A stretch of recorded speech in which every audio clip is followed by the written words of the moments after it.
Okay, the advocate's claim was agricultural method of aerial spraying pesticides to crops is negatively affecting the surrounding environment and its members.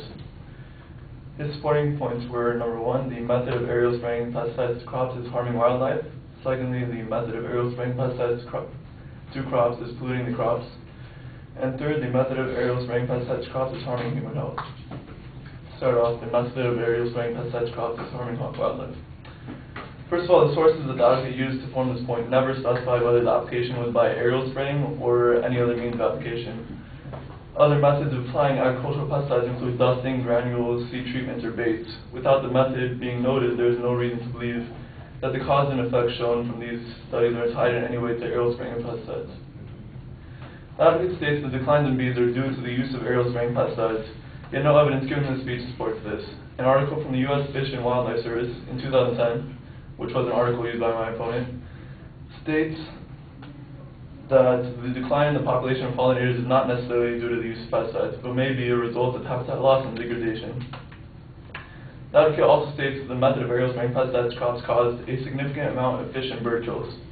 Some pesticides harm air and water, and others do not. For instance, synthetic pesticides could, yet biopesticides cannot. Pamela Marone, PhD, chairman and founder of AgriQuest, which is the company who develops safe and environmentally friendly pest management products, states, biopesticides are safe for the environment, they don't pollute the air or water, and are safe to bees, lady beetles, and other beneficial insects. My advocates claim that the aerial spraying of pesticides causes birds and fish to die fails to notice that biopesticides are in fact pesticides, yet they could cause none of that. The second supporting claim is the method of aerial spraying pesticides to crops is polluting the crops. To start off again, the sources used to support this claim never stated the method of applying pesticides was aerial spraying. Buginfo.com, which is a website describing various toxins and pest management techniques, states, even items that we consider healthy, organic, and completely natural have toxic properties. Plants and their parts, apples, almonds, oranges, celery, and carrots have toxic properties in them. If you take carrot leaves, rub them onto your skin, and expose the area to sunlight, blisters will form. Pesticides left as a residue are no worse than those toxins naturally produced by the plant.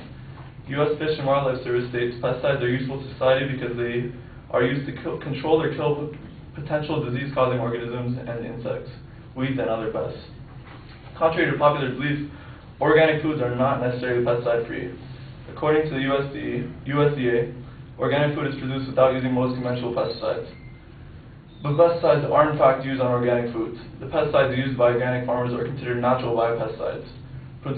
Surprisingly enough, however, the USDA makes no claims that an organically produced food is safer or more nutritious than conventionally produced food. Some biopesticides, such as fungi sulfur, may even be more harmful or toxic than their synthetic counterparts. Bruce Ames, director of the Environmental Health Sciences Center at the University of California, has analyzed pesticides in detail. He concluded that 99% of the pesticides in the human diet are naturally occurring chemicals that plants and other organisms produce to defend themselves.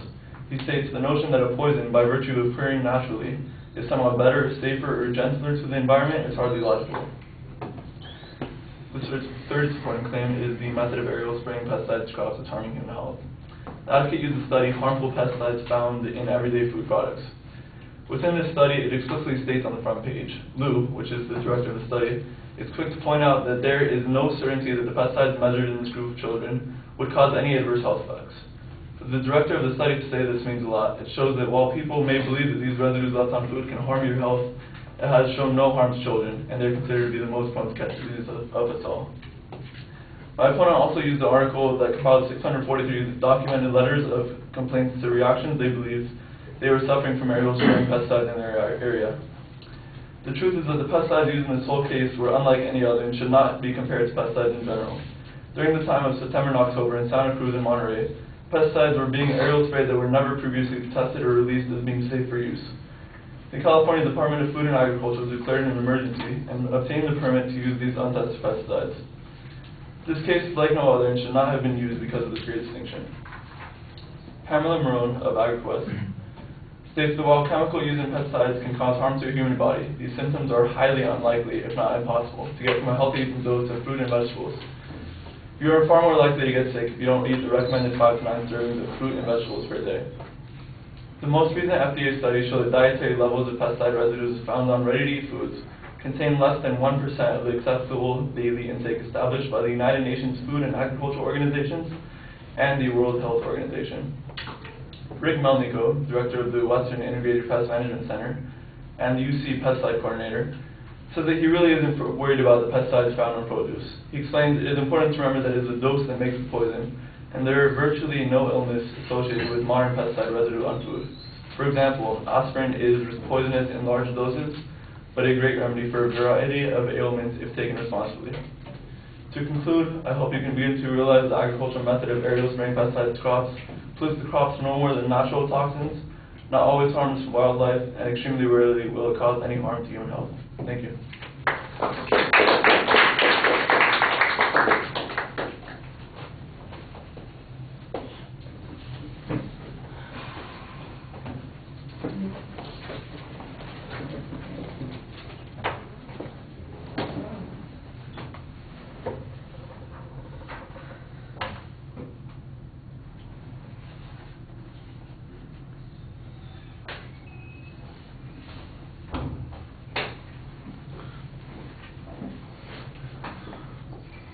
All right, you label the advocate's claims pretty clearly at the beginning. Once you get to that first point, I think you start picking up some speed and your arguments run together a little bit. One of the things that complicates this is you have a tendency to give the evidence first and then go back and explain what the inference is that we're supposed to get from the evidence.